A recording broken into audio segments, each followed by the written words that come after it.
And welcome to Langley Raceway fans for tonight's 40-lap event for the J&W Hoosier Racing Tires Grand Stock Division. 20 cars will be taking the green flag tonight with point leader Mike McVaugh at the point in car number 28 of the Blackhawk Performance Parts Racing entry. Mike currently a four-time feature winner here in 1994. The outside of that front row is the 82 machine of Roger Bress. As the lights are off, the safety car and the field is about set to take the green flag. Pace car will head off into the infield area. 17 of Gordon Weeks Jr., the last Grand Stock winner here 2 weeks ago, will start third with the 22 of John Hicks making up that second row. Look at all the names and numbers for you. 20 cars again taking the green flag here in tonight's Grand Stock feature event.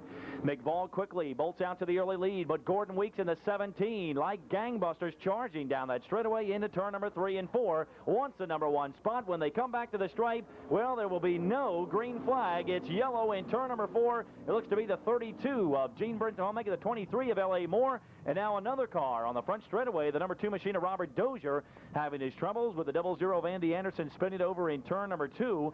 So we got drivers scattered everywhere here on the initial lap of tonight's Grand Stock feature. Congratulate Susan Hank of Newport News. She was the winner of the set of 4 tires from Western Auto. We didn't mention that with our other winners earlier this evening. Well, I learned real early that the most dangerous thing you can do is get faster than me. Caution lights are back out here at Langley Raceway. No laps in the record books, but everybody that was involved in the original caution. 3 different cars scattered around the racetrack have all continued on as we get set for our second start here in the 40-lap event for the J&W Hoosier Racing Tires Grand Stock class. Gordon Weeks powered down the back straightaway and took over the number 1 spot moments ago, but that first lap was negated. Let's see whether Gordon's got that same power down the back straightaway this time by. Mike McVaugh on the 28, the 5-time feature winner and point leader, will lead the attack off turn number 4 and back to the stripe for lap number 1. Weeks will power into second. 1-time feature winner Jimmy Kenny into third.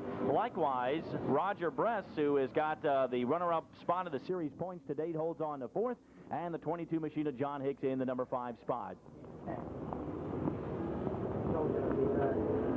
Field has a better time of it this time getting across the stripe. They'll put 2 laps in the record books. Black flag coming out for one campaigner out on the raceway. Not exactly sure who it is. Now it looks to be one car running the high side. That's a 33 of Mark Gregory. Smoke billowing from the tail end of that car as he is now off the pace midpoint down the back straightaway. 3 in the books this time when the field comes back to the stripe. The top 2 drivers, Mike McVaugh and Gordon Weeks, along with Jimmy Kenny. 4th position going to Roger Bress. John Hicks is 5th. We didn't give you the starting lineup, so let's go for the back of the order. The number 1 machine of Tony Jolly holding on to that number 6 spot. 55 of Phil Hedgepeth currently running in 7th. As the leaders come back for lap number 4 here in tonight's 40-lap event. 8th on the field goes to the 14 of Paul Lubno. 9th is a 30 of Glenn Carista, and the top 10 made up by the number 29 machine of Rick Hester, who has had some good runs since reassuming the top spot of the Mobile Graphics sponsored car. Gregory now on pit road to the assistance of his crew, the rookie campaigner in car number 33, running the limited stock division just 1 season ago. He's had some good runs this year and has been very close to one victory, but just hasn't been able to get it. Spinner here on the front straightaway, and that driver getting way up at the outside groove. Drivers dodging him here on the front stretch, and that'll be the 34 machine of Pat Patrick. Caution here on lap number 5. We'll step aside and return with more Grand Stock action in a moment.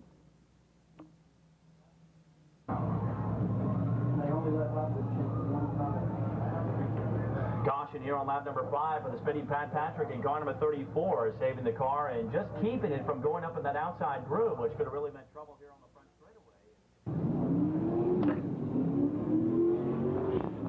Back at Langley Raceway, 5 laps of the 40 now complete as Mark Gregory's service is complete on pit road. He was given the black flag moments ago. And the crew has made the repairs and has continued him on. The second caution of the evening coming out for the 34 machine of Pat Patrick as he spun wildly down the front straightaway but was able to dodge the oncoming traffic and stay out of that high groove. Meanwhile, Mike McVaugh gets up to the gearbox rather quickly this time and is able to pull away as Gordon Weeks in the 17. That Tidewater Alarms machine has shown a lot of strength early in tonight's event. Tries to reel the point leader back in off turn number 4. 3rd position still going to the 77 of Jimmy Kenny. John Hicks in 4th and Tony Jolly running in the number 5 spot. Call going out to Paul Paul Lubno, the driver of car number 14. He has not been here every week of the season, and in the few weeks he's been out has had some very stout runs.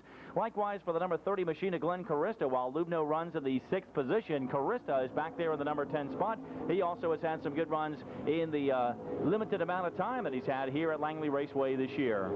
Single file for the top 6 machines, I should say top 8. You got to go back to the battle for 9th, where Carista is battling hard with the 55 machine of Phil Hedgepeth. The 42 of Russ Bustler also there likewise, as Hedgepeth goes way high at 3 and 4. Carista underneath. Bustler tries to take advantage of it likewise, and will here on lap number 8.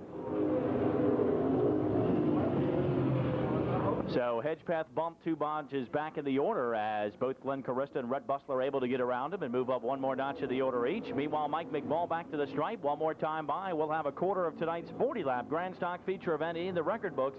Gordon Weeks just a few car lengths back in that number 2 spot.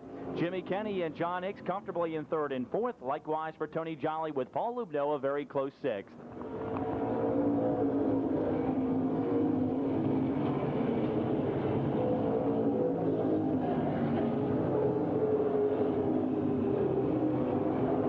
One car off the pace over in turn number 3 and 4, looks to make the visit down on pit road. That appears to be the 92 machine of Jimmy Parker. A new car. I had to hesitate for a moment to see who it was. Jimmy making his first appearance here at Langley Raceway in the Grand Stock division this year, as he pits here on lap number 11 of our 40-lap event. As Mike McVall continues to show the way, the battles have pretty much cooled down. Back in about the 9th position, Rhett Bustler and Glenn Carista continue to go at it. And that really would be the battle for 10th position. Rhett Bustler had it in front of him. Carista gets out of shape. He and Hedgepeth square off for 10th. Carista's got the 10th spot for the moment. Hedgepeth is now up in the loose stuff, and he'll lose at least 3 spots in one turn as 3 cars go underneath of him. Andy Anderson, Robert Dozier, and Freddie Reed all make the pass, and now Hedgepeth is off the pace in the 55 down the backstretch. A slew of cars pass him in turn number 3 and 4. Leaders will come upon him in just a few moments, as now the entire field has gone around him. Hedgepeth of the 55 with some troubles, as he now heads down to the inside groove, as Mike McVall and company now look to find a way. Oh, trouble in turn 1 and 2. It's the Hedgepeth car causing trouble. He didn't know which way to go. Mike McVall tried high, then low, and didn't know which direction Hedgepeth was going. The end result, McVall was able to continue on, but 3rd on the field, Jimmy Kenny spun to avoid what looked to be a caution over in turn, or I should say a mess in turn 1 and 2. And as a result, the 77 will lose his place here on the raceway with 13 laps in the record books.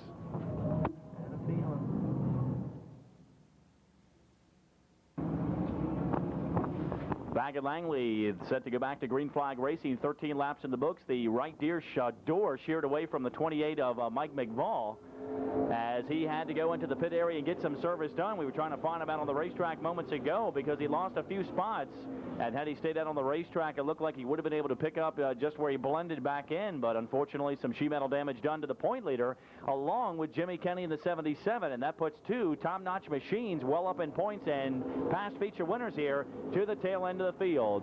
Black flag coming out possibly for the number 2 of Robert Dozier, with some heavy front-end damage done to the machine. Could have some metal hanging, or possibly a little bit of fluid dropping, not sure. But the beach taxi getting the consultation flag that time. 15 circuits will go on the board this time by. Resetting the field here on lap number 15, 5 laps shy of the halfway point. Gordon Weeks in the 17 is your leader. John Hicks in 2nd, still looking for that first victory of the season. Tony Jolly in 3rd, but possibly just for the moment, as Paul Lubno in the 14 putting heavy pressure on him over in turn number 4. Lubno goes for 3rd, gets it as Jolly swings out way high, almost tags the wall on the front stretch. And now it's the 29 of Rick Hester getting together with Jolly in turn 1 and 2, and he puts himself in 4th. It'll be Jolly back to 5th. Roger Bress holding on to the number 6 spot. The 42 of Rhett Bustler in 7th. Glenn Carista, the car number 30, now running 8th on the field as they work back for lap number 17. 9th will be the 00 of Andy Anderson, with the 77 of Jimmy Kenny holding on to 10th. The 11th spot going to Mark Gregory. 12th will be Freddie Reed. Mike McVall all the way back in 13th position. 55 of Phil Hedgepeth will be 14th. The 99 of Dale Blankenship 15th. And the 23 of L.A. Moore, the last car running on the track. Make that now the number 2 machine of Robert Dozier, who just dove on pit road to get some service work done to his car. And And Jimmy Kenny experiencing some trouble off turn number 2. He was running back of the pack after the caution in the spin, and now Kenny off the pace after troubles in the second turn, drifting down the backstretch. Looks like he'll make a visit on pit road this time by.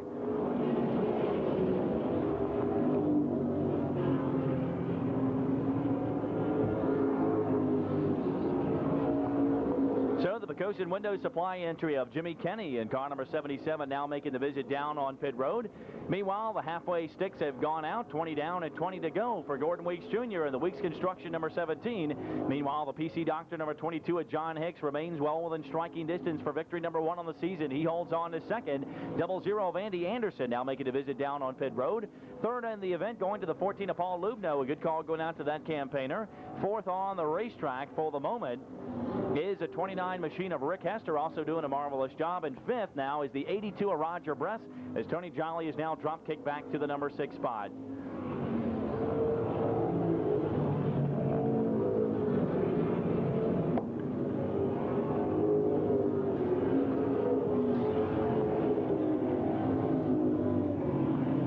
Seventh is Red Bustler, the 8th spot going to Glenn Carista. 9th is Mark Gregory, and a challenge for 10th, Mike McVall, the point leader, trying to get around the 13 of Freddie Reed for the moment.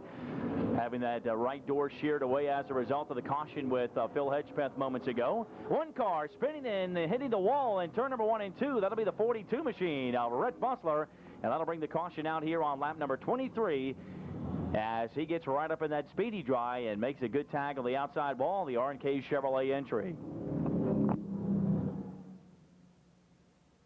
Gordon Weeks Jr. is your leader in search of victory number 4. Gordon, as we mentioned in the last race that he won, has experienced both ends of the spectrum this year, setting the new track record in the Grand Stock division, picking up a couple of early season feature wins, being the point leader, but also experiencing the other end of the spectrum with a couple of nasty crashes and blown motors. And it looks like tonight he is back on target again, hoping to pick up victory number 4.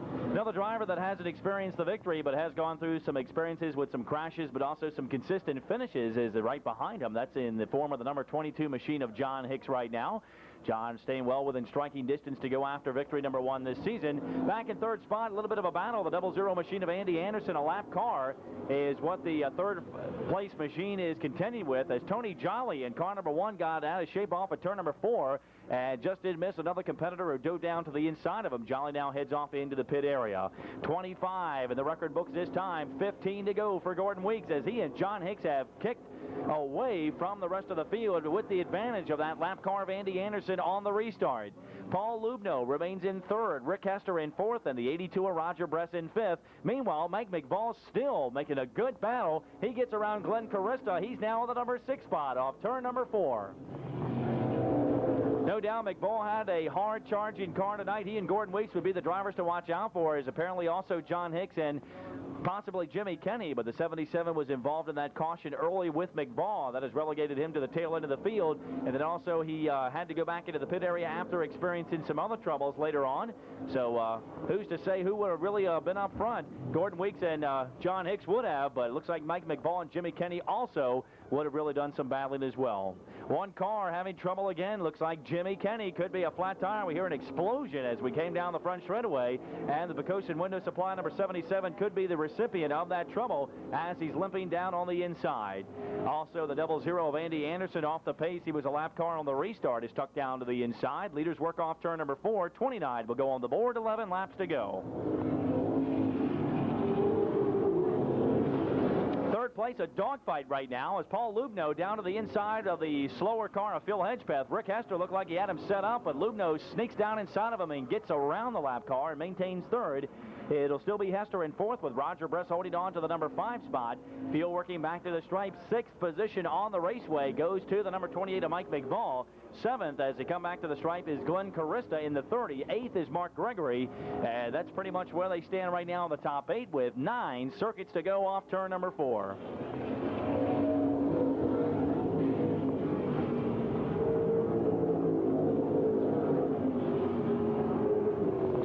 Once again, the top two machines have just checked out, and now Gordon Weeks seems to be opening up a little advantage on John Hicks as Paul Lubno and Rick Hester continue their battle back for third and fourth. Back to the stripe to put lap number 32 on the board. Jimmy Kenny, for the third time tonight, has headed off a pit road in a tough break for the 77 Racing team, currently a one-time winner this year and fifth in the Grand Stock Series point standings. One car off the pace over in turn number 2, appearing to be the 55 of Phil Hedgepath as he was down on the inside. Shower of sparks and smoke hitting that car.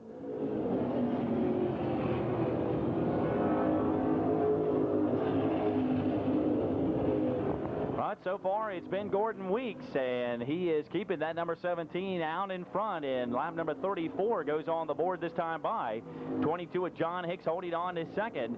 Lubno in third. He's the one feeling the pressure right now as he's going to run a perfect race as Rick Hester has been trying to get around him here and there around the racetrack. And again, Hester pulls right up to the back of that number 14 machine in turn 3 and 4. Roger Bress remains in fifth. 5 circuits to go for Gordon Weeks Jr.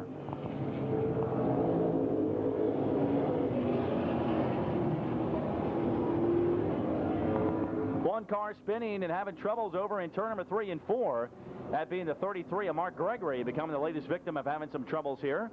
The leaders had already cleared around him or are really not that far away from him. But Gregory again having some troubles.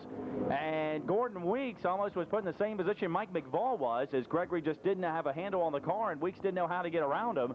And that has given John Hicks a chance to close here in the waning stages. 3 circuits to go as they work back to the stripe.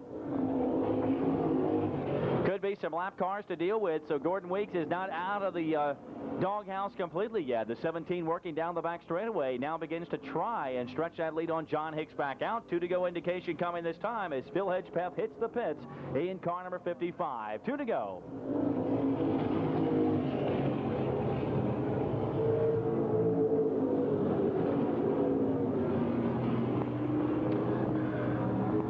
In the 17 will be taking the white flag off turn number 4, and he's getting ever so closer to that pack of 3 cars that's just in front of him. May have to clear one of those cars in order to claim his 4th feature victory of 1994. John Hicks with just a couple of car lengths back behind him as he worked down the back straightaway, possibly for the final time.